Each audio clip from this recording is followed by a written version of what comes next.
बोले वृंदावन धाम की जय, राधा रानी सरकार की जय। ध्यान मूलम गुरोर्मूर्ति,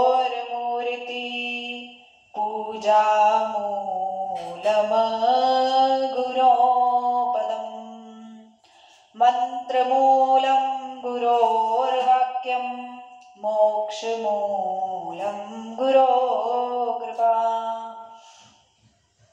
कृपा की न होती जो आदत तुम्हारी, कृपा की न होती जो आदत तुम्हारी, तो सुनी ही रहती, सुनी ही रहती अदालत तुम्हारी।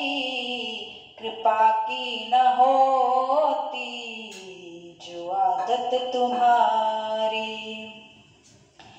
ये शब्द आपने कई बार सुने भी होंगे और गुनगुनाए भी होंगे। तो इन भावों को किस भक्त ने किस समय और किस कारणवश गाया, आइए इस तथ्य पर चर्चा करें। ब्रिजधाम में वास करने वाले श्री बिंदु जी महाराज, जिनके मुख से इन शब्दों का प्रादुर्भाव हुआ, भक्तमाल जी में वर्णन मिलता है कि बिंदु जी महाराज ब्रिज धाम के संतों और ब्रिजरज के कण कणिका से जिनके जीवन चरित्र का निर्माण हुआ, उनके जीवन का एक नियम था कि वो नित्य निरंतर ठाकुर जी के दर्शनों को जाया करते थे और ठाकुर जी के सम्मुख जाकर ठाकुर जी को अपने नेत्रों से निहार निहार कर उनकी छटा को अपने हृदय में बसाया करते और उनका मन जिस भी अंग पर अटक जाता, उसी अंग की सौंदर्य पर रचना करके एक पद ठाकुर जी को सुनाया करते। उनके जीवन का ये नित्य निरंतर का नियम हो चुका था। अक्सर हम और आप लोग जब मंदिरों में जाते हैं तो मैं क्या देखती हूँ कि कुछ लोग ठाकुर जी के सामने जाकर अपने नेत्रों को बंद कर लेते हैं, परंतु ध्यान रखिए, यदि आप ठाकुर जी के सामने जा रहे हैं तो ठाकुर जी के समक्ष जाकर नेत्रों को बंद नहीं कीजिए। ठाकुर जी के सम्मुख जाकर अपने नेत्रों को खोलकर उनके एक एक दिव्य स्वरूप को अपने हृदय में उतारने का प्रयास कीजिए। उनके एक एक अंग की छटा को निहारिए कि आज ठाकुर जी ने कैसा मोर मुकुट धारण किया है, ठाकुर जी के गले में किन किन पुष्पों की माला है, ठाकुर जी के अधरों पर मुरली कैसी सजी है। नेत्रों का सार्थक होना तब है जब इन नेत्रों से ठाकुर जी की छटा को निहारा जाए।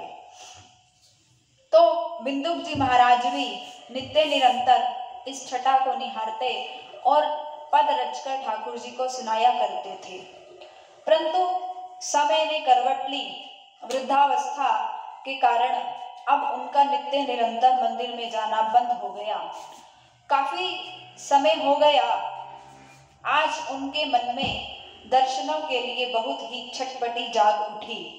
अपने शिष्यों का सहारा लेकर आज बिंदु जी महाराज मंदिर में पहुंचे, परंतु पहले की भांति आज काफी समय तक खड़े भी नहीं हुए और आज पहली बार जीवन में बिना पद सुनाए ही मंदिर से बाहर जाने लगे।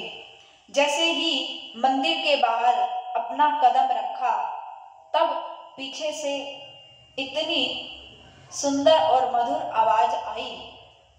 इस आवाज ने जैसे बाबा के हृदय को मोह लिया। अरे बाबा, अरे बाबा, आज पद ना सुनाएगो का? बाबा आज पद नहीं सुनाएंगे। जैसे ही बिंदु जी ने मुड़ कर देखा, वहां साक्षात और कोई नहीं, स्वयं बांके बिहारी जी उनके आंचल को पकड़कर उनसे कह रहे थे उस समय बिंदु जी महाराज ने इन शब्दों को अपने मुख से उच्चारित किया, कृपा की न होती जो आदत तुम्हारी, तो सुनी ही रहती, सुनी ही रहती अदालत तुम्हारी, कृपा की न होती जो आदत तुम्हारी। तो ये प्रसंग हमें बताता है कि जितना प्रेम हम ठाकुर जी से करते हैं उससे 1000 गुना प्रेम ठाकुर जी अपने भक्तों से किया करते हैं। तो हमारा प्रेम ठाकुर जी के चरणों में बढ़े, हमारी प्रीति ठाकुर जी के चरणों में निरंतर सदैव बढ़ती रहे और अग्रसर होती रहे। इसके लिए ठाकुर जी से आप और हम सभी मिलकर प्रार्थना करते रहें और उनकी कृपा की गुहार मांगते रहें। आने वाली 17 दिसंबर को बिहारी जी की प्रकट्य उत्सव का हम सभी बड़ी धूमधाम से यहाँ ठाकुर जी के प्रकट्य उत्सव को मनाएंगे। तो आप सभी भी अपनी छुट्टियों की व्यवस्था कर श्री धाम में आकर ठाकुर जी के उत्सव को मनाकर अपने जीवन को सार्थक करें। आने वाली 17 दिसंबर आप सभी को फिर से आमंत्रित करते हुए इन्हीं शब्दों के साथ आज की इस वाणी को यहीं विराम देते हैं। आप सभी भक्तों को सादर जय श्री राधे, जय श्री कृष्णा। बोलिए बांके बिहारी लाल की।